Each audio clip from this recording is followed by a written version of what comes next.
বিখ্যাত বিখ্যাত ফতোয়ার কিতাবে লেখকের একমত হয়ে লিখেছেন শুধু গুপ্তাঙ্গের জেনা হয় না, জেনা চোখেরও হয়, ঠোঁটেরও হয়, হাতেরও হয়, পায়েরও হয়।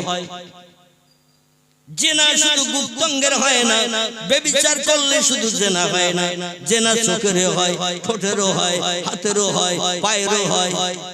কারণ চোখ দিয়ে অবৈধ মেয়ের দিকে যদি একবারের জায়গায় দুবার তিনবার তাকাও, চোখের জেনা হলো। ঠোঁট দিয়ে মোবাইলে অবৈধ মেয়ের সঙ্গে যদি রাতভর কথা বলো, তোমার জবান ঠোঁটের জিভের জেনা হলো। হাত দিয়ে যদি কোনো খাবার অবৈধ মেয়ের হাতে, বিবাহিত স্ত্রী না, তোমার নিজের আপন বোন না, তোমার নিজের আপন মা না, তোমার নিজের কন্যা না, এছাড়া অন্য কোনো মেয়ে যদি হয়, তাদের হাতে খাবার তুলে দিলে তোমার হাতের জেনা হবে। টেলিফোনে ডেকেছে তেঁতুল তলায়, টেলিফোনে ডেকেছে কোন অবৈধ মেয়ে বটতলায়, আর চলে গেলে তুমি পায়ে হেঁটে রাত 10টা-11টার সময় কিংবা ভোরবেলা কখন ডেকেছে তখনই গেলে, তোমার পায়ের জেনা হয়ে গেল। আল্লাহ বলছেন আমার জান্নাত হলো পবিত্র, এই পবিত্র জান্নাতে নাপাক বডি কোনোদিন ঢুকতে পারবে না। টোটাল 7টি জান্নাত, 8টি জান্নাতের ভিতরে একটাও পেশাব ঘর নাই, একটা পায়খানা ঘর নাই। খুব ভালো করে বুঝবেন, টোটাল 8খানা জান্নাতের ভিতরে একটা পেশাব ঘর নাই, একটা পায়খানা ঘর নাই, এমন কোন ময়লা রাখার জন্য কোন ডাস্টবিনও পর্যন্ত নাই। জান্নাত পবিত্র আর পবিত্র। আল্লাহ বলেন পবিত্র জান্নাতের অধিবাসী বনতে গেলে চোখ পরিষ্কার করতে হবে। অবৈধ মেয়ের দিকে তাকালে চোখের জেনা হবে, অবৈধ মেয়ের সঙ্গে মোবাইলে কথা বললে তোমার জবানের জেনা হবে, হাত দিয়ে কোনো খাবার তুলে দিলে হাতের জেনা হবে, পা দিয়ে হেঁটে কোথাও একসঙ্গে চলে গেলে তোমার পায়ের জেনা হবে। আর ওই ময়লা মাখা দেহ আমার জান্নাতে ঢুকবে না। ময়লা পরিষ্কার করার জন্য ইন্টারন্যাশনাল লাক্স সাবান আমি বানিয়ে রেখেছি। ইন্টারন্যাশনাল লাক্স সাবান বানিয়ে রেখেছি। তোমাদের জামা কাপড়ে ময়লা লাগলে যেমন তোমরা সার্ফ দাও, সাবান দাও, দিয়ে ময়লা পরিষ্কার করো। আমার জান্নাতের বাসিন্দা যদি বলতে চাও, তোমাদের দেহের ময়লা পরিষ্কার করে আসতে হবে। নাপাক বডির কোনো পারমিশন জান্নাতে নাই। আল্লাহ বলছেন ইন্টারন্যাশনাল লাক্স বাংলাদেশের কেয়া সাবান আমি রেডি করে রেখে দিয়ে দিয়েছি। এই সাবানের আরবি নাম হলো জাহান্নাম, বাংলা নাম হলো আগুন। আল্লাহ বলছেন আগুন সাবান বানিয়ে রেখেছি। যত পারো ময়লা মেখে এসো, যত পারো ময়লা মেখে এসো। যে যেমন ময়লা মেখে আসবে, মাঝে মাঝে বাড়িতে অনেক কাপড়ের দাগ উঠাতে না পারলে লন্ডি তো মাঝে মাঝে ওই কাপড়গুলো দিতে হয়। ঠিক বললাম না ভুল বললাম? কলার আঠার দাগ সাদা কাপড়ে লেগেছে, গাবের আঠার দাগ সাদা কাপড়ে লেগেছে। বাড়িতে যদি সফেদ সার্ফ দিয়ে এমন করে সাবান টাবান দিয়ে আপনি ঘষেন, ও কলার আঠা গাবের আঠার দাগ উঠবে তো নাকি? এ দাগ দিতে গেলে লন্ডিতে দিতে হবে। ওরা ভ্যানিশ লাগাবে, ভ্যানিশ লাগিয়ে দাগ তুলবে। তবে ওই জায়গায় জামাটা খুব বেশি দিন ট্যাগবে বলে মনে হয়। ওখানে ঘষে ঘষে জামা জড় জড় করে দিয়ে দেবে, দাগ তুলে দেবে। কিন্তু জামা অকাল হয়ে যাবে, জামা খুব বেশি দিন টেকসই হবে না। আল্লাহ বলছেন তোমরা যদি কলার আটার দাগের মতো, গাবের আটার দাগের মতো আরো কঠিন কঠিন দাগ মাখিয়ে যদি আসো, আমি আল্লাহ ওই রকম ভ্যানিশ, লন্ডিতে যে ভ্যানিশ ব্যবহার করা হয় ওই রকম ভ্যানিশ রেডি করে রেখে দিয়েছে। সে ভ্যানিশের নাম হলো কালো আগুন। কি আগুন? 3000 বছর ধরে জ্বালিয়ে জ্বালিয়ে আগুনকে কড়া বানিয়ে আল্লাহ পাক আগুন বানিয়ে রেখেছেন কালো। আসওয়াদ আরবি শব্দ, আসওয়াদুন মানে হলো ঘোর কৃষ্ণ কালো।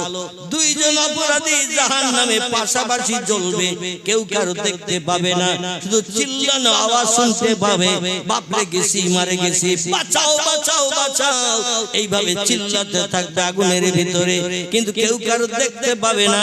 কি কষ্ট বোধ করছে, এই রকম কালো আগুন আল্লাহ বানিয়ে রেখে দিয়েছেন। আল্লাহ কোরআনে সূরা বাকারায় বলছেন, কুল্লামা নুদিজাত জুলুদুহুম বাদালনাহুম জুলুদান গায়রাহা লিয়াযুকুল আযাব। জোরে বলুন একটু আল্লাহু আকবার।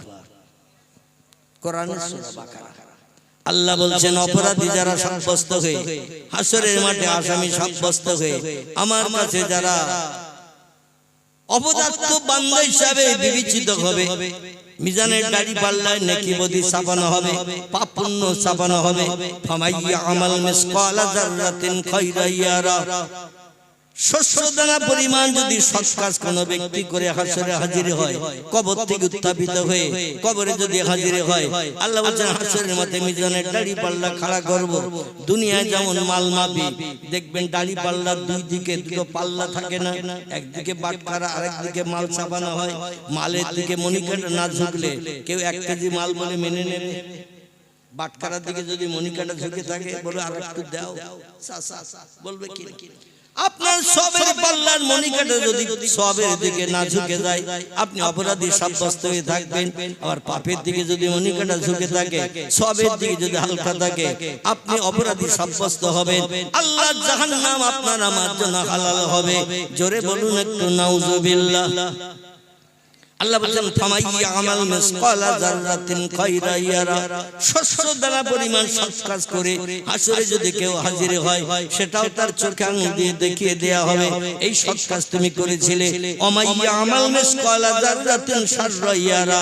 আবার শস্য দানা পরিমাণ অসৎ কাজ, খারাপ কাজ, পাপের কাজ যদি করে আসো হাসরের মাঠে, সেটাও তোমার চোখে আঙুল দিয়ে টেলিভিশনের পর্দার মধ্যে দেখিয়ে দেওয়া হবে। অমুক দিন সলিমউদ্দিনের পুকুর থেকে রাত 1টার সময় জাল ফেলে মাছ ধরে এনেছিলে, অমুক দিন রাত 2টার সময় আব্দুর রহমানের কাছে নারকেল পেড়ে খেয়েছিলে, অমুক দিন রাত 12:30টার সময় অমুকের ক্ষেতে পটল তুলে এনেছিলে। আল্লাহ পাক দুইজন ফেরেশতা আমাদের দুই কাঁধে নিহিত করে রেখেছেন 24 ঘন্টা ধরে। এরা কোনোদিন ঘুমায় না, খায় না, বিশ্রাম করে না, পেশাব করে না, পায়খানা করে না। আমাদের 24 ঘন্টা আমলের কাজগুলো লিপিবদ্ধ করার জন্য আমাদের দুই কাঁধে নিহিত করা আছে। সবগুলো লিপিবদ্ধ করছে। ডান কাঁধের ফেরেশতা ভালো কাজ লেখে, বাম কাঁধের ফেরেশতা অপরাধমূলক কাজগুলো লেখে। সেদিন আল্লাহর দরবারে হাজির করে দেবে আমলনামা। টেলিভিশনের পর্দায়, কম্পিউটার মেশিনের পর্দায়, যেমন ব্যাংকের সমস্ত বইগুলো সব নোট করা রয়ে দিয়েছে। কারো যদি অ্যাকাউন্ট নম্বর দেয়া হয়, সঙ্গে শেষে কত টাকা তুলেছে, কত আছে, কত টাকা এমন করে জমা করেছে, সব কম্পিউটার মেশিনে ওঠে না ব্যাংকে? ওঠে কিনা? যত গ্রাহক আছে সব গ্রাহকের নাম্বার এবং তার নাম ঠিকানা সব এক ছোট্ট কম্পিউটার মেশিনে বিজ্ঞানীরা যদি লোড করে দিতে পারে, আল্লাহ বোধহয় অপারক। আল্লাহ অপারক। আল্লাহ বলেন, ইন্নাল্লাহা আলা কুল্লি শাইইন কাদির। আমি হলাম সব শক্তির ঊর্ধ্বে। যে ক্ষমতা তোমাদের নাই, ভবিষ্যৎ জেনারেশনের হবে না, সে ক্ষমতা আমি আল্লাহ আমার আছে। জোরে বলুন একটু আমিন। আল্লাহ দেখে বলছেন, বান্দারা বিজ্ঞানের প্রযুক্তির যুগে হাজারো যন্ত্রপাতি মেশিন বানিয়ে আমার শক্তি ক্ষমতা তোমরা এখন লোপ করে দিতে চাইছো। আমার শক্তি ক্ষমতা এখন তোমাদের কাছে অযোগ্য হিসেবে বিবেচিত হচ্ছে।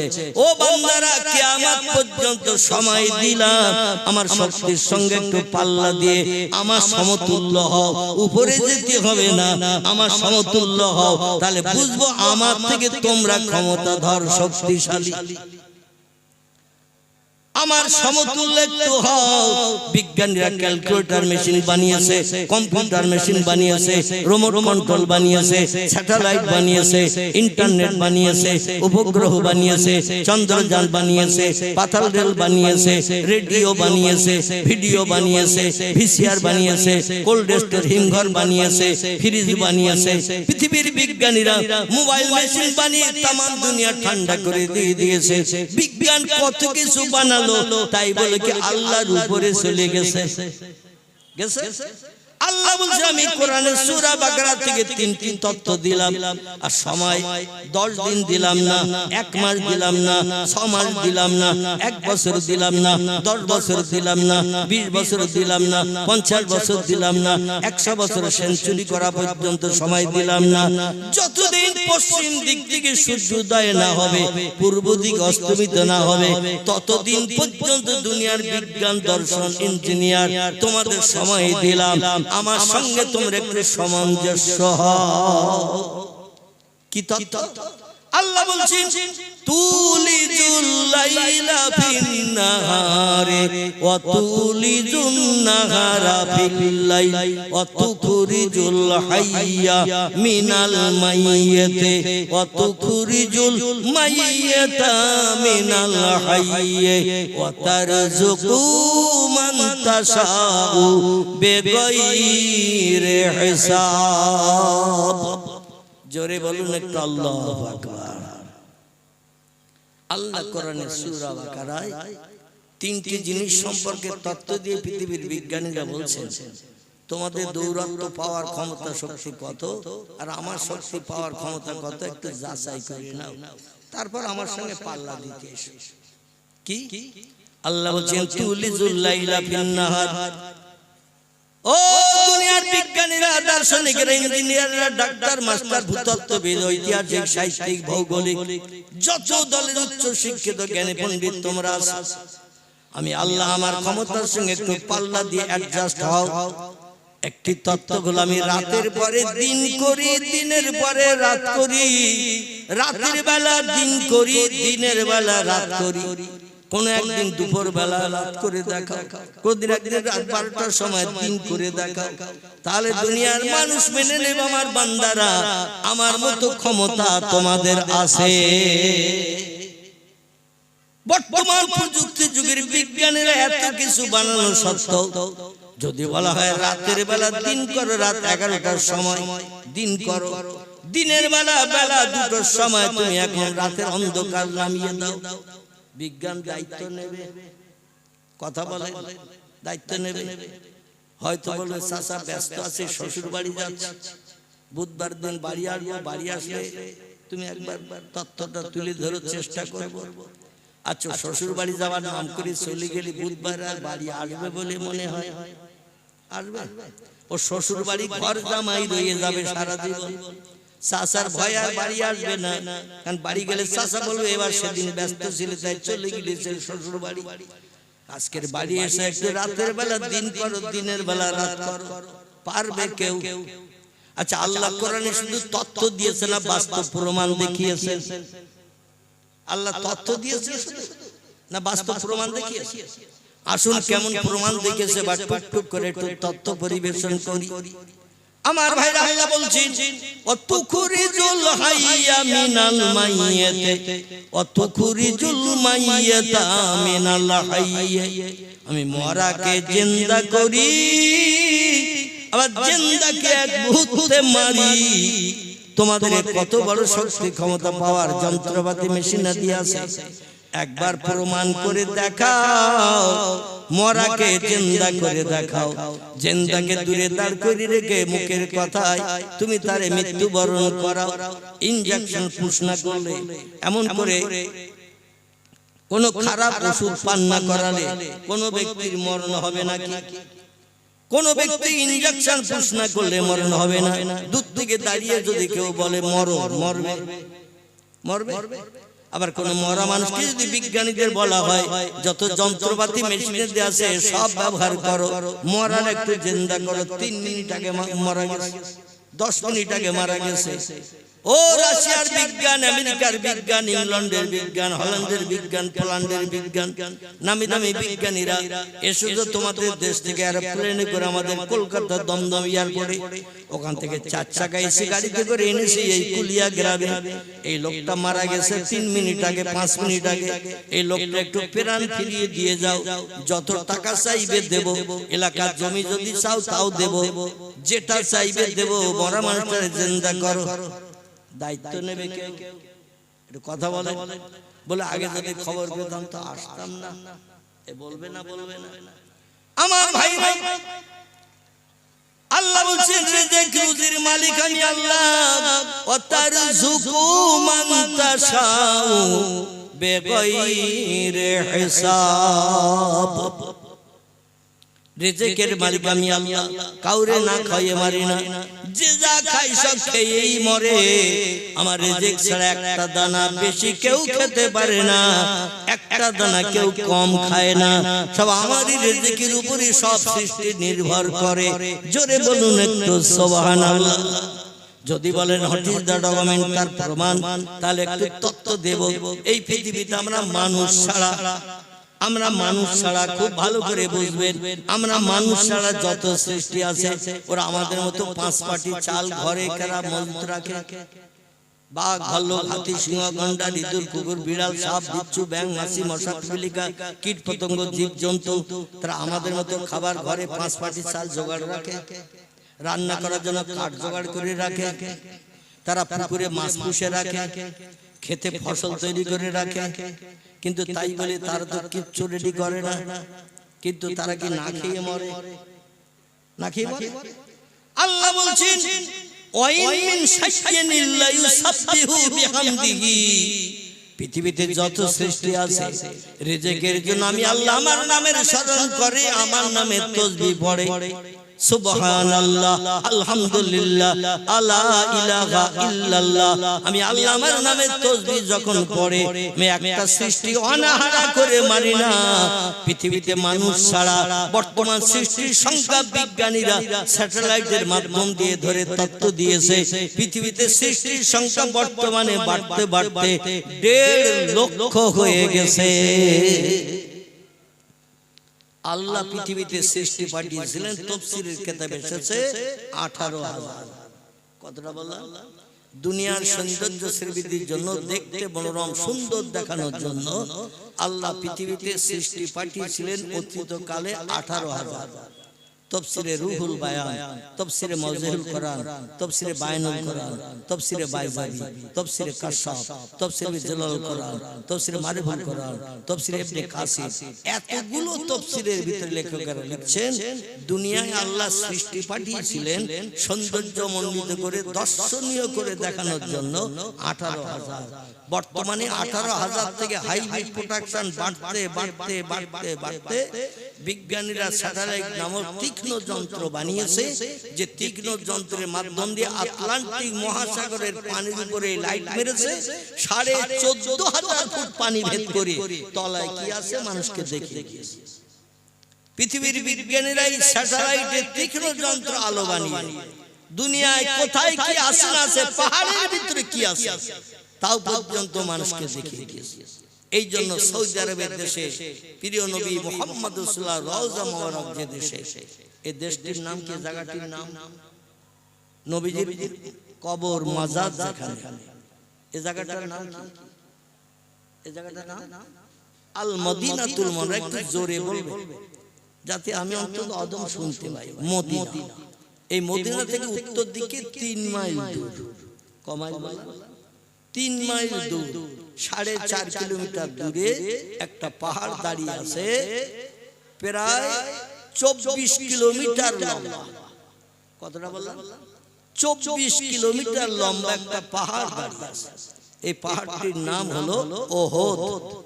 কি নাম বললাম? ওহদ পাহাড়, যেখানে পয়গম্বরের শত্রুরা ওহদের যুদ্ধে পাথর মেরে দুখানা দাঁত ভেঙে দিয়েছিল। পয়গম্বরের মাথায় তরবারির আঘাত মেরে মাথার চামড়া কেটে, হাড় কেটে, ঘিনুতে 2 ইঞ্চি তরবারের আল ঢুকে গিয়েছিল। বিশ্ব নবী ঘন্টা 3.5 ঘন্টার মতো বেহুশ হয়ে পাহাড়ের গুহার ভিতরে পড়েছিল। মক্কার মুশরিকরা ঘোষণা দিল, কাতালা মুহাম্মদ সাল্লাল্লাহু আলাইহি ওয়াসাল্লাম, মুহাম্মদ আব্দুল্লাহর বেটা কতল হয়ে গেছে, মারা গেছে, আমাদের শত্রু নিপাত হয়ে গেছে। জোরে বলুন একটু নাউজুবিল্লাহ, জোরে বলুন একটু নাউজুবিল্লাহ। নবী মারা গিয়েছিলেন, নবী মারা যাননি, বেহুশ হয়ে রক্ত শূন্য হয়ে পাহাড়ে গুহার ভিতরে উপর থেকে গড়াতে গড়াতে পাহাড়ের গুহার ভিতরে ঢুকে গিয়েছিলেন। পরবর্তীতে সাহাবীরা যে মাথায় পানি দিয়ে, পাকার হাওয়া দিয়ে পয়গম্বরকে সুস্থ করেছিলেন। এই পাহাড়টা বর্তমান প্রযুক্তি যুগের আমেরিকার বিজ্ঞানীরা স্যাটেলাইট নামক তীক্ষ্ণ যন্ত্র মেরে বলছে সৌদি সরকার, এ সালমান তোমাদের ওহদ পাহাড়টা আমাদের কাছে বিক্রি করো। সৌদি সরকার বলছেন কেন? বলছে ওর ভিতরে আমরা কিছু তথ্য পেয়েছি। বলছে আমাদের দেশের পাহাড় অন্য দেশের ব্যক্তিদের কাছে বিক্রি করা যাবে না, তাহলে তোমরা অন্তত আমরা যে দামি সম্পদ এই পাহাড়ের ভিতর থেকে বার করব, তোমরা 50-50 হাফ হাফ নাও। সৌদি সরকার বলল কি আছে আগে বলো। সৌদি আরব দেশে কোনো গাড়ি ঘোড়া যন্ত্রপাতি কিছুই তৈরি হয় না, বিদেশ থেকে কিনে তাদের দেশে চালায়। আপনি ওখানে গেলে একটা সাইকেল নজরে দেখতে পাবেন, মোটর সাইকেল, তাও সৌদি পুলিশেরা সেটা চালায় দ্রুত এক জায়গা থেকে আরেক জায়গায় যাওয়ার জন্য। মোটর সাইকেল সাধারণ মানুষ চালায় না। সৌদি দেশের টোটাল মানুষ সব 4 চাকা গাড়ি, এসি গাড়ি চালায়। 2.5 থেকে 3 বছর পরে গাড়িগুলো সব রিজেক্ট করিয়ে পাহাড়ের ধারে সব টাল করে ফেলে রেখে দেয়। আর আমাদের দেশে 20, 25, 40 বছর হয়ে গেছে, তাও এখনো গাড়ি চলছে। ঠিক বললাম না ভুল? আমাদের দেশে গাড়ি রিজেক্ট হয় না, ওদের দেশে 2.5-3 বছর হয়ে গেলে গাড়ি আর মালিকেরা চালায় না। আল্লাহ ওদের দেশে পয়গম্বরের ওসিলা করে এত টাকা দিয়েছে। এই টাকাটি হলো দুটি জিনিসের উপরে। একটি হলো আল্লাহ ওদের দেশে পাহাড়ের পাথরের ভিতরে দিয়েছে সোনার খনি। সোনার খনি ওদের দেশ থেকে উত্থিত হয়। 2 নম্বর আল্লাহ দিয়েছে ওদের দেশে পৃথিবীর 3 নম্বরে তেলের খনি। জোরে বলুন সুবহানাল্লাহ। প্রথম তেল হলো কুয়েত। কুয়েত মুসলমানদের দেশ। কুয়েতের মতো এত তেল আর কোন দেশে নেই। 2 নম্বর তেল হলো ইরাকের দেশে। ইরাকের মতো 2 নম্বরের এত তেল আর কোন দেশে নেই। 3 নম্বর হলো প্রিয় নবী মুহাম্মদ সাল্লাল্লাহু আলাইহি ওয়াসাল্লামের মাতৃভূমি এবং বিশ্ব নবী রওজা মুবারাকের দেশ, নাম হলো তার আল মদিনাতুল মুনাওয়ারা। এই মদিনার দেশে আল্লাহ পাক এত তেল দিয়েছে, বর্তমান এখন ওদের দেশে 1 লিটার পেট্রোলের দাম 90 পয়সা। ক পয়সা বললাম? এখন 1 টাকা পুরিনি বাবা। আমাদের দেশে এখন 100-5.5-6 টাকা। 100-5.5-6 টাকা 1 লিটার পেট্রোলের দাম। ওদের দেশে 1 লিটার পেট্রোলের দাম 90 পয়সা। আমি 2002 সালে প্রথম যখন হজ পাকে গেলাম, তখন পেট্রোলের দাম 60 পয়সা লিটার ছিল। 2002 সালের কথা বলছি। 2011 গেলাম, তখন ছিল 1 লিটার পেট্রোলের দাম 80 পয়সা। 80 পয়সা। এখন বর্তমানে 1 লিটার পেট্রোলের দাম 90 পয়সা। আমাদের দেশে শ্যালো মেশিন চালালে যেমন পানি ওঠে, ওদের দেশে নিচে পাইপ চালিয়ে মেশিন চালালে তেল ওঠে। তেল মানে এত তেল আল্লাহ ওদের দিয়েছে, শুধু উঠিয়ে পৃথিবীর সব দেশে সাপ্লাই করে কোটি কোটি টাকা আয় করছে। বছরে 65 দিন তেল বিক্রি করলে, টোটাল বছরের 65 দিন তেল বিক্রি করলে সারা দেশের জনগণের খাবারের টাকা হয়ে যায়। বাকি টাকাগুলো শুধু গোস্তিত করে ওরা শুধু লাক্সারি করছে, মানে ঠ্যাংয়ের উপরে ঠ্যাং দিয়ে আনন্দ করতে হচ্ছে। কারণ কি বলুন তো? পয়গম্বর মুহাম্মদ রাসূলুল্লাহর ইজ্জত সম্মানের খাতিরে আল্লাহ নবী বলেছেন, আমার মাতৃভূমি আমার মৃত্যুভূমি দেশের মানুষ কিয়ামত পর্যন্ত অভাবী হবে না। জোরে বলুন সুবহানাল্লাহ। আল্লাহ পাক সেই ওহদের পাহাড়ের ভিতরে কি দিয়েছেন শুনেন। নবী জীবনে দুঃখ তাপ পেয়েছেন, অভাব পেয়েছেন, না খেয়ে থেকেছেন, অনাহারা থেকেছেন, কষ্ট সহ্য করেছেন, ছেঁড়া ছোট জামা কাপড় পরিধান করেছেন। আল্লাহ পয়গম্বরকে ডেকে বলেন, পয়গম্বর মদিনা দেশে সে সংসার পরিচালনা করতে যে অধিকাংশ দিন উনানে হাড়ি ওঠে না, বিবিধ নিয়ে সংসার পরিচালনা করতে অসুবিধা হয়। কোনদিন উনানে হাড়ি ওঠে, কোনদিন ওঠে না। আমার হাবিব আপনি না খেয়ে থাকবেন, আমার দিনের কাজ করবেন, আমি আল্লাহ ওটা পছন্দ করি না। এই জন্য আপনি যদি কিছু মনে না করে, আমি ওহদ পাহাড়টা আপনার জন্য সোনা বানিয়ে দিলাম। আর একটু জোরে বলে আল্লাহ বললে হয় না, হয় না। আল্লাহ বলছেন, ইন্নামা আমরুহু ইযা আরাদা শাইয়ান আইয়াকুলা লাহু কুন ফায়াকুন। আল্লাহ বলেন আমি তোমাদের এমন একজন মালিক, এমন একজন প্রভু, যখন কোন বিষয়ে কোন হুকুম করি, এজা আরাদা শাইয়ান, কোন কিছু তৈরি করার পরিকল্পনা ইচ্ছা প্রকাশ করি, আইয়াকুলা লাহু, আমার জবান দিয়ে শুধু একটু বলি কুন হ ফায়াকুন, সঙ্গে সঙ্গে সেটা হয়ে যায়। আমার কোন কিছু বানাতে তৈরি করতে 1 সেকেন্ডের জায়গায় 2 সেকেন্ড সময় কোনদিন লাগেনি এবং ভবিষ্যতেও লাগবে না।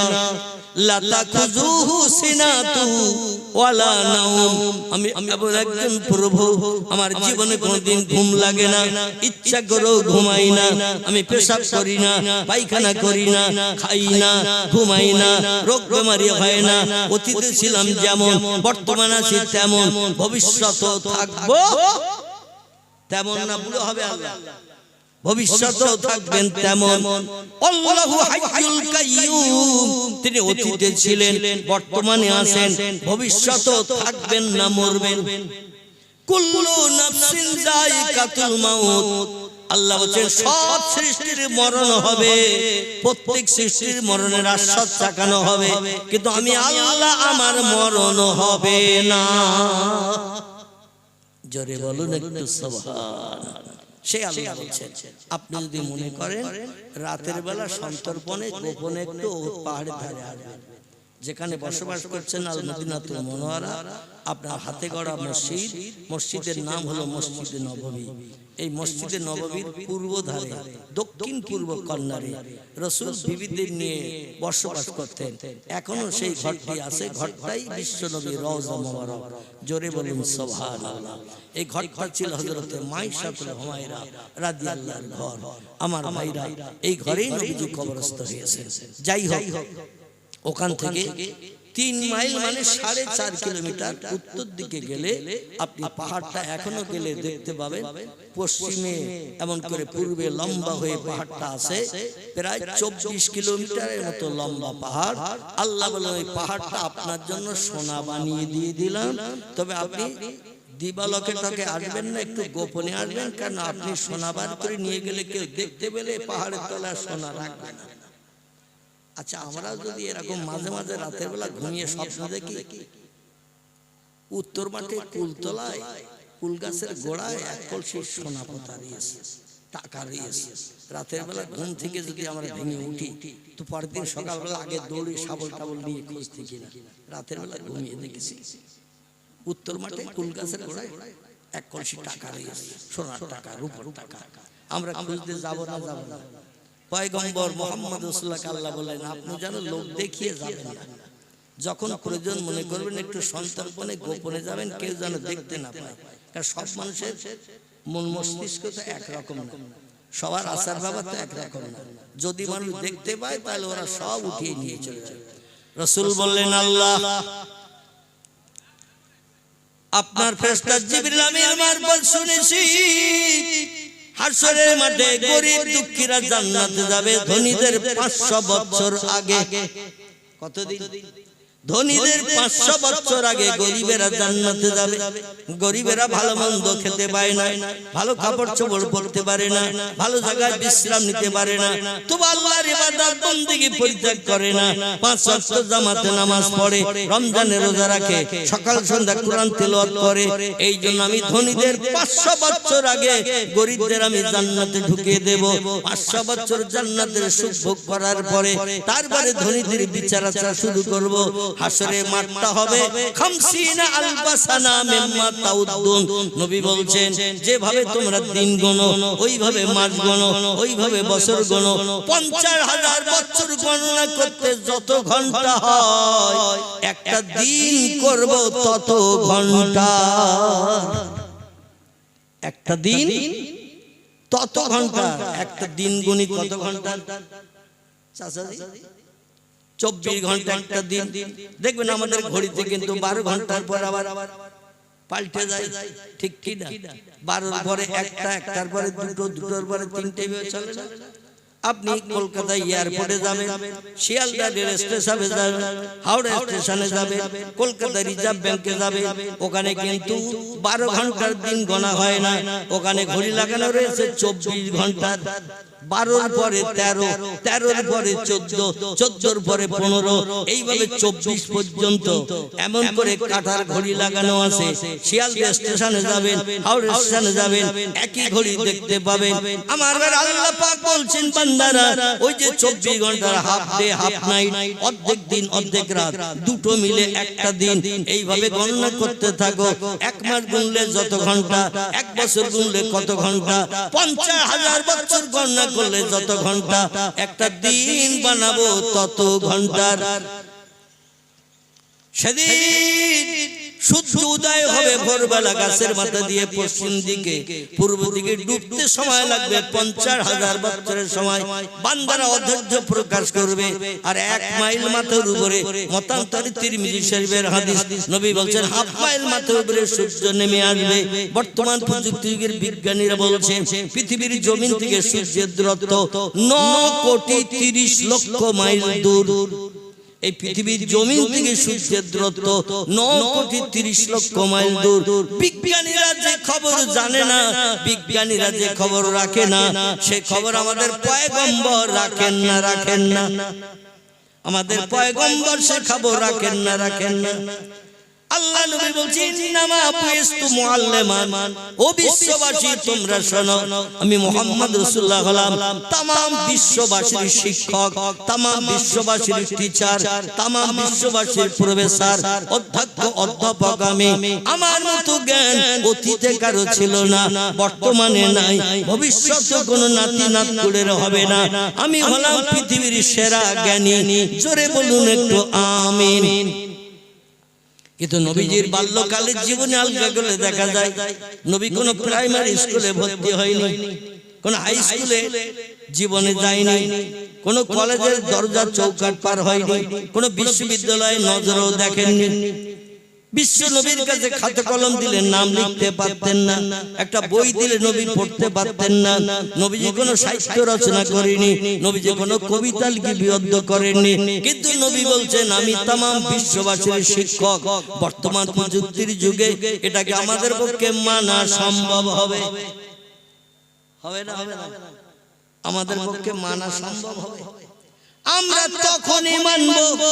নবী নাম লিখতে পারতেন না, বই দিলে পড়তে পারতেন না, কোন প্রাইমারি স্কুলে অ্যাটেন্ডেন্সের খাতায় তার নাম লেখা নাই, কলেজে কোনোদিন ভর্তি হন নাই, বিশ্ববিদ্যালয়ে চৌকাঠ পার হন নাই। তিনি বলছেন আমি तमाम বিশ্ববাসীর শিক্ষক, আমার জ্ঞান হলো সকলের উপরে। আমরা মানব তখন নবীজি যে তথ্যগুলো দেবেন, এই তথ্যগুলো এখনো পর্যন্ত বিজ্ঞানীরা দিতে পারেনি, তার ধারে পাশে ঘেঁষতে পারেনি, এবং কিয়ামত পর্যন্ত বিজ্ঞানীরা নবী যে তথ্য দিয়েছেন এটা দিতেও পারবেন না। এই জন্য তিনি तमाम বিশ্ববাসীর শিক্ষক। জোরে বলুন একটু সুবহান। কি তথ্য? এই দিন 2 হয়ে গেছে, যে মাসটি আমাদের কাছ থেকে পেরিয়ে গেছে আমি সংক্ষেপ করে বলতে চাইছি, কারণ দেখতে দেখতে রাত 11:30টার উপরে হয়ে গেছে। 10টার দিকে শুরু করেছিলাম, মিনিট 5 বাকি থাকতে দেখতে দেখতে ঘন্টা 2 হতে যাচ্ছে। আমি আরো আধা ঘন্টা গানে বলি নাকি না বললাম, আমার থলি সব ভর্তি হয়ে গেছে। যদি ভর্তি হয়ে থাকে গানি দোয়া করে দেব। 12টা আলহামদুলিল্লাহ। একটু দরুদ শরীফ। আল্লাহুম্মা সাল্লি আলা সাইয়্যিদিনা মাওলানা মুহাম্মদ ওয়া আলা আলি সাইয়্যিদিনা মাওলানা। কাজ করিতে গেলেন নবী, কাজ করিতে গেলেন নবী, মা খাদিজার বাসায়। রাসূল প্রেমে মুগ্ধা হলেন, পরকালের আশায়। আল্লাহুম্মা সাল্লি আলা সাইয়্যিদিনা মাওলানা ওয়া আলা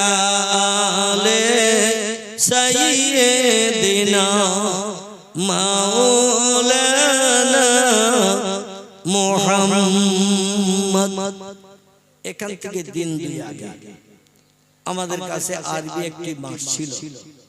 মাসটির নাম কি বলতে পারবেন? আরবি একটা মাস দিন দুই আগে ছিল, পেরিয়ে গিয়ে আবার নতুন মাস শুরু হয়েছে। আলহামদুলিল্লাহ, আলহামদুলিল্লাহ। মাসটির নাম ছিল রজব মাস। এই যে মাস পড়েছে এই মাসটার নাম কি? আলহামদুলিল্লাহ। আল্লাহ আপনাদের ব্রেন মগজে আরো ইসলামী জ্ঞান বেশি বেশি করে দান করুন, সকলে বলুন আমিন। এই রজব মাসের 26 তারিখের দিনগত রাত 13 বছর পয়গম্বর মক্কার জমিনে শত্রুদের হাতে মার খাওয়ার পর, অত্যাচার উৎপীড়ন নির্যাতন সহ্য করার পরে আল্লাহ ডেকে বললেন, জিবরিল, আমার নবীর পাশে দাঁড়ানোর কেউ নাই, নবীর দুঃখ মোচনের কেউ নাই, অভাব দেখার কেউ নাই। কারণ নবীজির দুইজন আপনজন ছিলেন, যদিও তারা বিশ্ব নবী মুহাম্মদ রাসূলুল্লাহর ধর্ম মেনে নিতে রাজি হন নাই। একজন বিশ্ব নবীর প্রাণপ্রিয়া বিবি ছিলেন, তিনি পূর্বে ছিলেন পৌত্তলিকতার ভিতরে, পরবর্তীতে কলেমা পড়ে মুসলমান হয়ে নবীজির সহসঙ্গিনী হয়েছিলেন, যার নাম হযরতে মা খাদিজাতুল কুবরা খোয়াইলের দুই। মক্কা নগরীর বিখ্যাত বড় একজন ব্যবসায়ী ধনী নারী ছিলেন, তার নাম হযরতে খাদিজা। তিনি কলেমা পড়ে নবীজির হাতে হাত দিয়ে প্রথম নারীদের ভিতরে ঈমান এনে মুসলমান হয়েছেন। নবীজির পাশে আরেকজন ব্যক্তি দাঁড়াতেন, বিপদে মুসিবতে সাহায্য করতেন। তিনি ছিলেন বিশ্ব নবীর আপন চাচা আলী রাদিয়াল্লাহু বাবা। খুব ভালো করে শুনবেন, বিশ্ব নবীর আপন চাচা আলী রাদিয়াল্লাহু বাবা, এনার নাম ছিল আবু তালেব। এই লোকটা নবীকে 8 বছর 6 মাস 16 দিন বয়স থেকে নিয়ে 53 বছর বয়স পর্যন্ত, মতান্তরে 50 বছর বয়স পর্যন্ত নবীজিকে এক অন্নভুক্ত করে রেখেছিল। 8 বছর 6 মাস 16 দিন নবীজির যখন বয়স, দাদা মারা গেলেন আব্দুল মুত্তালিব, তাই আব্দুল মুত্তালিব আবু তালেব নামক ছেলের হাতে বিশ্ব নবী লালন পালনের দায়িত্ব দিয়েছিলেন। রাসূলের বয়স যখন 40, হেরা পাহাড় থেকে কলেমার দাওয়াত নিয়ে মক্কায় আসলেন। 40 থেকে 50 টানা 10 বছর কলেমার দাওয়াত দিলেন। এতদিন মক্কার মানুষ পয়গম্বরের শত্রু ছিল না, এরা সব ছিল পয়গম্বরের মিত্র বন্ধু। কারণ নবী জন্মের দিন থেকে নিয়ে জীবন একটা মিথ্যা কথা বলেন, কোনদিন কারো গালে অন্যায় ভাবে চড় মারেন, কটু কথায় কোনদিন কারো গালি দেন, কারো মাল না বলে আত্মসাৎ করেন। বিশ্বনবী মুহাম্মদ রাসূলুল্লাহ কোন ব্যক্তির প্রাণ নাশ করে বিবি বাচ্চা বিধবা এতিম বানান না। নবীজির চরিত্র ছিল সাদা কাপড় মার্কা, কিন্তু যেই কলেমার দাওয়াত দিয়েছেন সারা মক্কার মানুষ, আবু জেহেল, আবু লাহাব, উমাইয়া বিন খালদ, সুফিয়ান ইবনে খালিদ, উতবা, উতাইবিয়া, শুআইবিয়া, ইকরামা, আবু সুফিয়ান, নাজ্জার, এরা সব নবীর শত্রু হয়ে গেল, বড় বড় লিডার। নবীজি শত্রুদের সঙ্গে লড়াই করে কলেমার দাওয়াত চালালেন 10 বছর। কত বছর? 10 বছর। পয়গম্বর মার খেয়ে ঘরে ফিরতেন, অত্যাচার উৎপীড়ন নির্যাতন নিয়ে প্রহার খেয়ে তিনি রক্তপ্লুত হয়ে ঘরে ফিরতেন। কাবার চাতালে যখন সিজদা করতেন, কাবার শরীফকে সামনে রেখে মক্কার মুশরিক শত্রুরা পচা উটের ভুঁড়ি নবীজির মাথায় সিজদা অবস্থায় চেপে ধরে চাপিয়ে দিয়ে চেপে ধরে রাখতো, মুহাম্মদ যাতে শ্বাস নিঃশ্বাস না ফেলতে পারে। পচা উটের ভুঁড়ির তলায় যেন মুহাম্মদ মারা যায়। এইভাবে 10 বছর একটানা যখন অত্যাচার চালালো, আল্লাহ নবী ডেকে বলতেন, আল্লাহ ওরা যত মারে মারুক, যত গালি দেয় দিক, যত অত্যাচার উৎপীড়ন নির্যাতন আমারে করে করুক, পাথর মেরে মেরে শ্বাসটা দেখো বসন্তের দাগের মতো ঘা বানিয়ে দেয় দিক, আল্লাহ আমি যেন অধৈর্য প্রকাশ না করি, আমার একটু ধৈর্য ধারা তৌফিক দেবে, আমি সব অত্যাচারগুলো যেন নিজে ধৈর্য ধারণ করে মানিয়ে নিতে পারি। আল্লাহ আমি যেন অধৈর্য প্রকাশ না করে আপনার দিনের দাওয়াত দিতে। আল্লাহ ডেকে বলে, জিবরিল, বিশ্ব নবী যখন কলেমার দাওয়াত দেয়, সারা মক্কার মানুষ নবীর শত্রু হিসাবে বিশ্ব নবীর সঙ্গে শত্রুতার অত্যাচার স্টিম রোলার চালাতে শুরু করে দেয়। নবীজি তখন আপনজন ছিলেন দুজন, একজন হলেন খয়লেদ দুহিতা নিজের সহধর্মিণী স্ত্রী খাদিজা, আরেকজন ছিলেন আলী রাদিয়াল্লাহর বাবা, যার নাম পূর্বে বলছিলাম আবু তালেব। আবু তালেবের ছেলে ছিল তিনটি, মেয়ে ছিল একটি। একটি ছেলের নাম আলী, একটি ছেলের নাম জাফর, একটি ছেলের নাম ছিল আকিল। তিনটি ছেলেই কলেমা পড়ে নবীর হাতে হাত দিয়ে ঈমান এনে মুসলমান হয়েছে। ওদের একটি বোন ছিল, নাম ছিল তার উম্মে হানি, সেও কলেমা পড়ে মুসলমান হয়েছে নবীজির কাছ থেকে। কিন্তু দুর্ভাগ্য আবু তালেবের, সে 40 বছর বয়স থেকে 50 বছর পর্যন্ত এক জায়গায় চলাফেরা, ওঠা বসা, খাওয়া দাওয়া, কথাবার্তা বলা, কিন্তু তকদির মন্দ, ভাগ্য খারাপ, নবীর হাতে হাত দেয়নি, কলেমা পড়েনি। এই জন্য আবু তালেব মরণের পরে জাহান্নামী হয়ে গেছে। জোরে বলুন একটু নাউজুবিল্লাহ। যে বছর আবু তালেব মারা গেল, বিশ্ব নবীকে মক্কার মানুষ যখন মারতে আসতো, আবু তালেব সামনে যে দাঁড়াতো, বলতো মাহালুকা মাকবরুকা ইয়া আখি, ও ভাইরা কি খবর, তোমরা দলবদ্ধ ভাবে অগ্নি অস্ত্র নিয়ে কোথায় যাচ্ছ? ওরা মুহাম্মদকে খুঁজছি। বলে কারণ? বলে মুহাম্মদ আমাদের ধর্মের নামে বাজে বাজে মন্তব্য করে, আমাদের বড় বড় খোদাদের নামে বাজে বাজে মন্তব্য করে, আমরা সহ্য করতে পারছি না যে মুহাম্মদকে দুনিয়া থেকে বিদায় করে দেব। আবু তালেব বলতো আমার দেখে এক ফোঁটা রক্ত থাকতে আমার ভাইপোর একটা পশমে হাত দিতে দেব না, আমার আগে দুনিয়া থেকে বিদায় করো, তারপর আমার ভাইপোরে যা করবে পরে করবে, আমি বেঁচে থাকতে আমার ভাইপোর গায়ের একটা পশম ক্ষতি করতে দেব না। যদিও আবু তালেব কলেমা পড়েনি বটে, তো নবীজি ভালোবাসতো, মহব্বত করতো, কারণ নবী মিথ্যা কথা বলতো না, চুরি করতো না, কাউকে গালিগালাজ করতো না, কারোর সঙ্গে হিংসাত্মক মনোভাব নিয়ে কারোর সঙ্গে ঝগড়াঝাটি করতেন না। বিশ্ব নবীর চরিত্র ছিল সবার কাছে ভালো, কিন্তু কলেমার বিরুদ্ধচারণ করার কারণে ওরা নবীজির চরম শত্রু হয়ে গেল। আমার ভাইরা, যে বছর মারা গেল আবু তালেব, ওই বছর আল্লাহ বললেন জিবরিল, আমার নবী কেমন ধৈর্য ধরতে পারে, কেমন সহ্য করতে পারে। মাতবর খেয়ে বাড়ি আসে, খাদিজা রাতের বেলা নবীর সাদরে গ্রহণ করে, গায়ে দাওয়াই দেয়, মলম দেয়, সুন্দর করে শোয়ার জায়গা করে দেয়। নবী পাশ ফিরে শুতে পারেন, এত দেহে ব্যথা। খাদিজা পিঠের তলায় হাত দিয়ে উঁচু করে বিশ্ব নবীকে পাশ ফিরিয়ে ফিরিয়ে ঘুরিয়ে ঘুরিয়ে শুইয়ে দেয়। আমার নবী সান্ত্বনা পায়, রাতের বেলা স্বস্তি পায়, তাই পরের দিন আবার দিনের দাওয়াত দিতে সুবিধা পায়। নবীকে সব থেকে দুইজন যারা বেশি সেবা করে, এই দুইজনকে নবীর থেকে সরিয়ে দেব, তারপর আমার পয়গম্বর মার খেয়ে ঘরে আসবে, দাওয়াই মলম দেওয়ার লোক পাবে না, সেবা শুশ্রূষা পাওয়ার লোক পাবে না। আমার নবী তখন আমার কলমার দাওয়াত দেয় কিনা আমি আল্লাহকে একটু পরীক্ষা নিরীক্ষা করব। জিবরিল বললেন আল্লাহ কি করতে হবে? আল্লাহ বললেন নবীর বিবি খাদিজাকেও বিদায় করিয়ে দাও। খুব সংক্ষেপ করে বলছে, আমার নবীর বিবি খাদিজা আরব কান্ট্রির বিশ্ব সুন্দরী সব থেকে বড় ব্যবসায়ী ছিলেন। ইনি ছিলেন প্রমোটার বড় ব্যবসায়ী। আমাদের ভারতে যেমন বড় বড় ব্যবসায়ী প্রমোটার আছে, এমন করে রিলায়েন্স কোম্পানি আছে, আরো বড় বড় এইরকম প্রমোটার যারা tata company, Birla company, Goenka company, crore crore টাকার মালিক, যাদের টাকা কত আছে নিজেই জানে না, শুধু ব্যবসা চালাচ্ছে কোটি কোটি কোটি কোটি টাকা। আমার ভাই এদের বলা হয়েছে এমন করে শিল্পপতি। হযরত খাদিজা ছিলেন ওই যুগের শিল্পপতি। আল্লাহ কোটি কোটি টাকার মালিক তারে বানিয়েছিলেন। সেই যুগে তত্ত্ববিদরা ইতিহাসে তত্ত্ব লিপিবদ্ধ করেছেন, খাদিজা ছিলেন এখান থেকে 1450 বছর আগে 2 কোটি টাকার মালিক। কত টাকা? 2 কোটি টাকার মালিক ছিল 1450 বছর আগে। তাহলে এখন কত লক্ষ কোটি হবে? হিসাব করলে মাথা ঘুরে যাবে। আল্লাহ বললেন আমার নবীর বিবি খাদিজার প্রাণ নাশ করা, আজরাইল দুনিয়া থেকে বিদায় করা। যে বছর আবু তালেব মারা গেল, সেই বছর হযরত মা খাদিজা মারা গেল। বিশ্ব নবীর কাছের মানুষ, সান্ত্বনা দেওয়ার মানুষ, বিপদে মুসিবতে একটু সাহায্য করার মানুষ যারা ছিলেন, দুইজনকে ইন্তেকাল করালেন। যেই দুইজন ইন্তেকাল হয়ে গেল, আল্লাহ নবী ডেকে বলে আল্লাহ দুঃখ জানানোর কেউ নাই, অভয়ের কথা বলার শোনানোর আর কেউ নাই।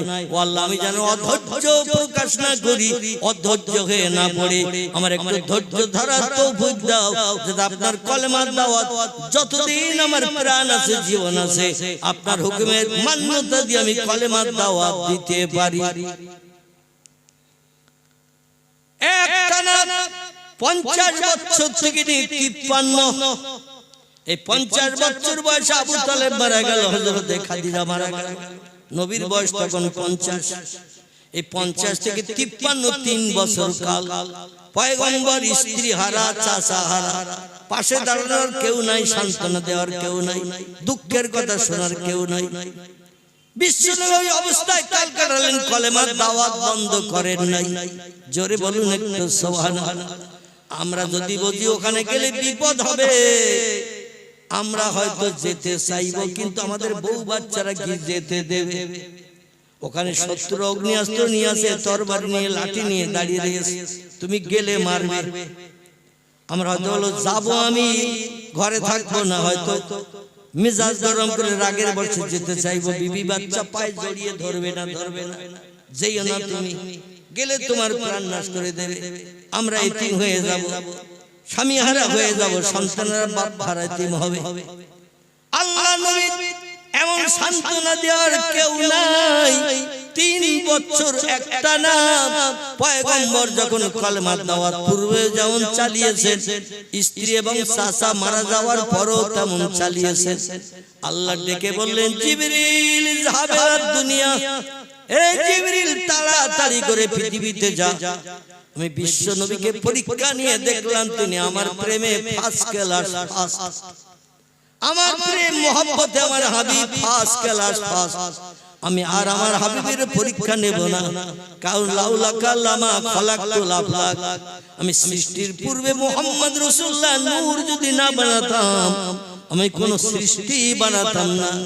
যা কিছু বানিয়েছি আমার নবীর নূর থেকে কিঞ্চিত কিঞ্চিত দিয়ে বানিয়েছি। জান্নাত বানিয়েছে, ফেরেশতা বানিয়েছে, হুর গিলমান বানিয়েছে, পৃথিবীর সৃষ্টি যা কিছু বানিয়েছে নবীর নূর দিয়ে কিঞ্চিত কিঞ্চিত দিয়ে বানিয়েছে। যারে না বানালে কিছুই বানাতাম না, আর তারে এতদিন ধরে আমি কষ্ট দিচ্ছি।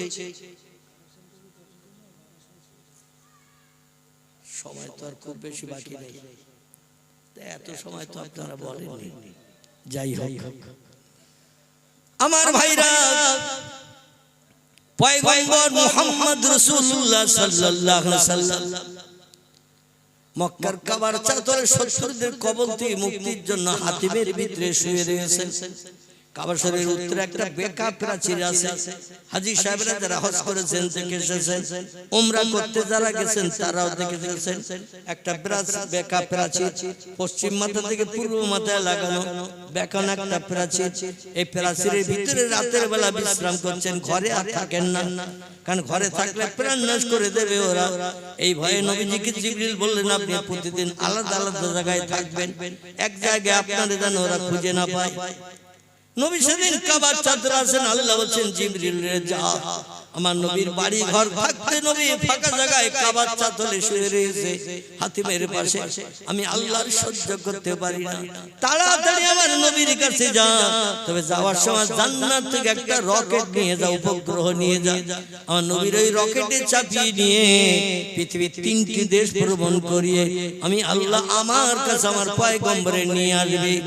আজ 40 বছর বয়স থেকে 53 বছর বয়স পর্যন্ত এই 13টা বছর ধরে আমার কলেমার দাওয়াত দিয়ে ইসলামের কথা বলছে, আমার পরিচয় মক্কার মানুষের কাছে দিচ্ছে। আমি আল্লাহ আমার নবীর সান্ত্বনা নিজেই দেব। জোরে বলুন একটু সুবহানাল্লাহ। নিজেই সান্ত্বনা দেব। জিবরিল আমিন আসলেন রাতের বেলা। এই যে মাসটা 2 দিন আগে চলে গেছে, রজব মাস। এই রজব মাসের 26 তারিখের দিনগত রাত, এটাকে আরবিতে লাইলাতুল মেরাজ বলা হয়। বিশ্ব নবীর আসমান ভ্রমণ। লম্বা ঘটনা, আমি খুব সংক্ষেপ করে যেটা বলতে চাইছি, নবীজি প্রথম বোরাকের পিঠে চাপলেন কাবার চাদরে পূর্ব দিকে। ওখান থেকে একটা বার লাফ দিল বোরাক, এক লাফে মদিনার দেশে গেল। ওখানে কিছু তথ্য দেয়া হলো। ওখান থেকে বোরাক লাভ দিল, একে লাভে মাদানে দেশের তুর পাহাড়ে চলে গেল। মুসা নবী যেখানে আল্লাহর সঙ্গে টেলিফোনে কথা বলতেন এই জায়গাটা দেখানো হলো। ওখান থেকে আবার বোরাকের পিঠে নবীকে চাপানো হলো। ওখান থেকে চেপে একটা লাভ দিল বোরাক, একে লাভে সিরিয়ার প্যালেস্টাইনের জেরুজালেমের বাইতুল মুকাদ্দাসে নিয়ে গেল। এক একটা লাভ দেয় আর শত শত হাজার হাজার কিলোমিটার রাস্তা পাড়ি দিয়ে দেয়। বাইতুল মুকাদ্দাসে গেলেন, ওখানে যে দেখছেন বাজার চলছে, বাজার ভোর রাতের সময়। রাত্র দ্বীপ্রহরের পর থেকে নিয়ে পৃথিবীর তিন দেশ ভ্রমণ করতে যখন গেলেন ভোর রাত হয়ে গেছে। তখন নবীজি দেখলেন ভোরবেলা যেন পাইকারি মার্কেটের মতো বাজার চলছে। জিবরিল আমিনকে জিজ্ঞাসা করলেন, ইয়া কি জিবরিল মা হাজার রাজুল, এই লোকজনগুলো কারা? জিবরিল বলছেন, ইয়া রাসূলুল্লাহ, এনারা আদম সফিউল্লাহ থেকে নিসা রুহুল্লাহ পর্যন্ত সব পয়গম্বরদের আল্লাহ কবর থেকে ছাড় দিয়েছে, তাই বাইতুল মুকাদ্দাসে হাজির হয়েছেন। এই মসজিদ তার ভিত গেড়েছিলেন যিনি, তার নাম ছিল পয়গম্বর দাউদ নবী। আর বাকি কাজ শেষ করেছিলেন যিনি, तमाम বিশ্বে রাজত্ব করেছিলেন যিনি, নাম তার হযরতে সুলাইমান। এই মসজিদটা 1,75,000 মানুষ বর্তমান একসঙ্গে জামাতে নামাজ পড়তে পারে। আল্লাহর রহমতের ফেরেশতা এবং পয়গম্বররা সব হাজিরি দিয়েছে। নবী বললেন, ব্যাপার কি? বলছে, আপনার পিছনে ইক্তেদা করে পয়গম্বররা নামাজ আদায় করবে। বলে কারণ হাসরের মাঠে আপনার কথা ছাড়া আল্লাহর কারো কথা শুনবেন না। এইজন্য আপনার পিছনে ইক্তেদা করে মুক্তাদি সাজবে, যাতে আপনি মুক্তাদিদের উপকার করে জান্নাত হালাল বানাতে পারেন। আল্লাহ নবী ফাজনাল মুয়াজ্জিন সুম্মা সাল্লা রাকাতাইনে ইমামান। হাদিস শরীফে এসেছে জিবরিল আমিন নিজে আযান ধ্বনি দিলেন, আল্লাহর পয়গম্বর ইমাম হলেন। আদম সফিউল্লাহ থেকে নিসা রুহুল্লাহ পর্যন্ত সব পয়গম্বর মুহাম্মদ রাসূলুল্লাহর পিছনে ইক্তেদা করে নামাজ পড়ে মুক্তাদি সেজে গেলেন। জোরে বলুন একটু সুবহানাল্লাহ। এইবার নামাজের পরে বাইতুল মুকাদ্দাসের চাতল থেকে রকেট উচ্চ গগন ভ্রমণ শুরু করে দিল। বর্তমান প্রযুক্তি যুগের বিজ্ঞানীদের জিজ্ঞাসাবাদ করুন, মাথার উপরে তাকালে কি দেখতে পাওয়া যায়? বর্তমান 156টির মতো যে দেশ পৃথিবীতে আছে, অধিকাংশ দেশের ভূগোল বইতে বিজ্ঞানীদের তথ্য লেখা। বিজ্ঞানীরা ব্রেন মগজ ধলাই করে যে তথ্য দিয়েছে, অধিকাংশ ভূগোল বইতে তথ্য লেখা। বিজ্ঞানীরা তথ্য দিয়েছে বহুদূর ফাঁকা, তাই নীল মতন দেখায়, আকাশ বলতে কিচ্ছু নাই। অধিকাংশ দেশের ভূগোল বইতে এই তথ্যই লেখা হয়েছে। একবিংশ শতাব্দীর প্রযুক্তির যুগে বহুদূর ফাঁকা, তাই নীল মতন দেখায়, আকাশ বলতে কিচ্ছু নাই। আল্লাহ 1450 বছর আগে কোরআনের সূরা বাকারায় তথ্য কোট করেছেন, আল্লাহ জি খলাকা সাবওয়া সামাওয়াতিন তিবাকান, তোমরা একটা আকাশও দেখতে পাও নাই বিজ্ঞানের দল। আমি আল্লাহ আকাশ বানিয়েছি মাঝে মাঝে ফাঁকা দিয়ে সাতটা। কটা? বিশ্বনবী বলছেন, আমি বুরাকের পিঠে চেপে 7টা আকাশ পরিভ্রমণ করে সিদরাতুল মুনতাহায় যে পৌঁছালাম। জোরে বলুন সুবহানাল্লাহ। বিজ্ঞান যে খবর দিতে পারে না, নবী যদি সেই খবর দিতে পারে, তা নবীর জ্ঞান বিজ্ঞানীদের থেকে বেশি না কম? এখনো পর্যন্ত বিজ্ঞানীরা বলছেন বহুদূর ফাঁকা। আল্লাহ নবী বলছেন, আমি যখন আকাশ পাড়ি দিচ্ছি, এই পৃথিবীর জমিন থেকে নীল আকাশ যতটা ফাঁকা, এক একটা আকাশ ততটা পুরু। খুব ভালো করে শুনবেন, এই পৃথিবীর জমিন থেকে নীল আকাশ যতটা ফাঁকা, একটা আকাশ ততটা পুরু, তার উপরে আবার ফাঁকা ততটা, তার উপরে একটা আকাশ পুরু ততটা, তার উপরে আবার ফাঁকা যতটা, একটা আকাশ পুরু ততটা। এইভাবে 7টা আকাশ পার হলাম, 7টা ফাঁকা পার হলাম, 7টা আকাশ পেরিয়ে একটা জায়গায় গিয়ে পৌঁছালাম। জায়গাটির নাম হলো সিদরাতুল মুনতাহা। আরবি ভাষা এর বাংলা নাম হলো আকাশের শেষ। আকাশ বলতে আর কিচ্ছু তার উপরে নাই, তার উপরে মহাশূন্য, আল্লাহর আরশ কুরসির এরিয়া। জোরে বলুন একটু সুবহানাল্লাহ। সিদরাতুল মুনতাহা পেরিয়ে আল্লাহ নবীকে নিয়ে যাওয়া হলো একটা ইবাদতের ঘরের কাছে। ইবাদতের ঘরটির নাম হলো বাইতুল মামুর। কি নাম? বাইতুল মামুর। জিবরিল আমিন নিয়ে গেলেন নবীজিকে বাইতুল মামুরে, বলেন এখানে 2 রাকাত নামাজ আদায় করুন। ইয়া রাসূলুল্লাহ, যেখানে যাচ্ছেন ওখানে কোনো ব্যক্তির যাওয়ার সুযোগ হয়নি, এমনকি আমি আল্লাহর ফেরেশতা, সেরা ফেরেশতা জিবরিল আমার মতো বেশি ইবাদত কোনো ফেরেশতা করেনি, কোনো জিন করেনি, কোনো মানুষ করেনি। আল্লাহ প্রথম আমারে বানিয়েছিলেন ইবাদতের জন্য, এজন্য আমি আল্লাহর ইবাদত সবথেকে বেশি করেছি। আল্লাহ তো আমারে ফেরেশতাদের নেতা সরদার বানিয়ে রেখেছেন। ইয়া রাসূলুল্লাহ, আমি আপনাকে বলছি, আপনি এমন একটা জায়গায় যাবেন, মাঝখানে এখন বহু রাস্তা বাকি, যাতে কোনো বিপদ আপদ না ঘটে, কারণ এখান থেকে আপনাকে একা যেতে হবে, আমি আর সঙ্গে যেতে পারবো না। এই পর্যন্ত আমার এরিয়া শেষ, এর উপরে যদি এক চুল পরিমাণে যাই, আগার ইকসার মুয়ে বারতারে পারাম ফরোগে তাজাল্লি বাসুজাত পারাম, এখান থেকে এক চুল পরিমাণ যদি উপরে উঠে যায়, আল্লাহ নূরের তাজাল্লিতে আমার ডানা বাজু পুড়ে ছাই হয়ে যাবে, আমি অচল হয়ে যাব, আর চলতে পারবো না, কোথাও যেতে পারবো না। এখান থেকে আপনাকে একা যেতে হবে। এখানে 2 রাকাত নামাজ পড়েন। বিশ্বনবী বাইতুল মামুরের ভিতরে ঢুকলেন, বিশাল এরিয়ার মসজিদ দেখলেন। আল্লাহ নবী 2 রাকাত নামাজ খুশু খুজুর নিয়েতে 2 রাকাত নামাজ পড়ে এবার বেরিয়ে আসছেন। যেই দরজার মুখে এসেছেন, জিবরিল বলছেন, কুম ইয়া রাসূলুল্লাহ, আল্লাহর পয়গম্বর একটু দাঁড়ান, এখানে কিছু তথ্য পরিবেশন করব। নবী বলছেন, মা হাযা ইয়া কি রুহুল আমিন, আল্লাহর ফেরেশতা জিবরিল, কি তথ্য আপনি আমারে দেবেন? মা সালাকা ইয়া কি জিবরিল, কি আপনি আমারে বলতে চাইছেন বলুন। জিবরিল বলছেন, এই দরজার মাথায় দাঁড়িয়ে একটু নিচের দিকে নজর করে, নিচের দিকে একটু তাকিয়ে দেখেন কিছু দেখা যাচ্ছে কিনা। পয়গম্বর বলছেন, বাইতুল মামুরের দরজা সপ্তম আসমানের উপরে সিদরাতুল মুনতাহা টপকিয়ে সেইখানে বাইতুল মামুর, সেখানে আমি 2 রাকাত নামাজ পড়ে বেরিয়ে আসছি। যখন দরজার মাথায় এসেছি, মসজিদ থেকে বাইরে পা বাড়াবো, জিবরিল বললেন, কুম এখানে একটু দাঁড়ান। আমি দাঁড়িয়ে গেলাম দরজার মাথায়। জিবরিল বললেন, মা তারা আর পৃথিবীর জমিনের দিকে একটু তাকান, নিচের দিকে তাকান। নবীজি দরজার মুখে দাঁড়িয়ে নিচে তাকালেন। জিবরিল বলছেন, মা তারা ইয়া কি মুহাম্মদ ইবনে আব্দুল্লাহ, কিছু দেখতে পেলেন নাকি? নবী বলছেন, নাম নাম ইয়া কি রুহুল আমিন, আল্লাহর ফেরেশতা জিবরিল, আমি একটি জিনিস দেখতে পাচ্ছি। জিবরিল বললেন, মা হাযা, কি দেখছেন বলুন।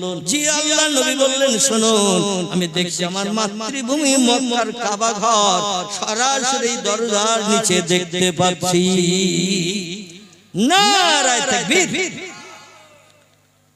জিবরিল বলেন, সাদাক্তা ইয়া কি মুহাম্মদ ইবনে আব্দুল্লাহ, যেটা দেখেছেন সঠিক দেখেছেন। নবী বলছেন, আমার মাতৃভূমি মক্কার কাবা ঘর, এই বাইতুল মামুরের দরজার থেকে নিচে দেখছে সরাসরি বিষয়টাকে।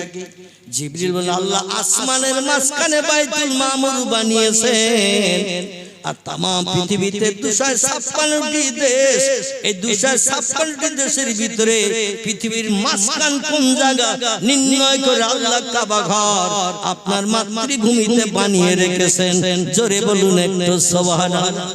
এখনো পর্যন্ত পৃথিবীর বিজ্ঞানীদের যদি জিজ্ঞাসাবাদ করেন, এত যন্ত্রপাতি মেশিনাদি বানানো সত্ত্বেও যদি জিজ্ঞাসাবাদ করেন পৃথিবীর মাঝখান কোন দেশের কোন জায়গাটা, আপনারাই বলেন। কোন বিজ্ঞান, কোন ইতিহাসে, কোন ভূগোলে, কোন বইতে এই তথ্য এখনো পর্যন্ত লিখতে পেরেছে নাকি? পেরেছে? যে রাশিয়ার দেশের ওই জায়গাটা পৃথিবীর মাঝখান, জাপানের ওই জায়গাটা পৃথিবীর মাঝখান, হল্যান্ডের ওই জায়গাটা পৃথিবীর মাঝখান, যুক্তরাষ্ট্র আমেরিকার ওই জায়গাটা পৃথিবীর মাঝখান। এখনো পর্যন্ত পৃথিবীর বিজ্ঞানীরা চরম উন্নতির শিখরে পৌঁছানো সত্ত্বেও এখনো এই তত্ত্ব তারা বলতে পারেনি। এখান থেকে 1450 বছর আগে আল্লাহ নবীর তথ্য বলে দিয়ে গেছেন। নবীর কথা যে মিথ্যা এখনো বিজ্ঞানীরা প্রমাণ করতে পেরেছে, এখনো প্রমাণ করতেও পারিনি। জিবরিল বললেন, শুনুন, আল্লাহ পাক আসমানের মাঝখানে একটি ইবাদতের ঘর বানিয়েছেন, तमाम এরিয়ার আসমানের মাঝখানে। এই ইবাদতের ঘরটির নাম বাইতুল মামুর। আর এই বাইতুল মামুরের সরাসরি তলায় আল্লাহ বানিয়েছেন মক্কার কাবা ঘর। ইন্না আউওয়ালা বাইতিন উদিয়া লিন-নাসি লাল্লাযী বিবাক্কাতা মুবারাকাও ওয়া হুদাল লিল আলামিন। জোরে বলুন একটু আল্লাহু আকবার। আমার ভাইরা, আল্লাহ আমরা দোয়ার দিকে গিয়ে যাব। আল্লাহ যদি আবার চারি চক্ষের মিলন কোনদিন ঘটান, আবার কিছু তথ্যমূলক আলোচনা আপনাদের কাছে পরিবেশন করব। এখন এই জলসা এবছর শেষ না আগামী বছর আবার হবে? আগামী বছর হবে না, বছর শেষ হবে তো আগামী বছর যদি জলসা হয় তাহলে কর্তৃপক্ষ, ভলেন্টিয়ার, যুব কমিটি যারা, তাদের মগজের একটু দুশ্চিন্তা দূর করতে হবে। মানে এবছর একটু আগামী বছরের জলসার জন্য প্রতিশ্রুতি দিতে হবে। রাজি আছেন?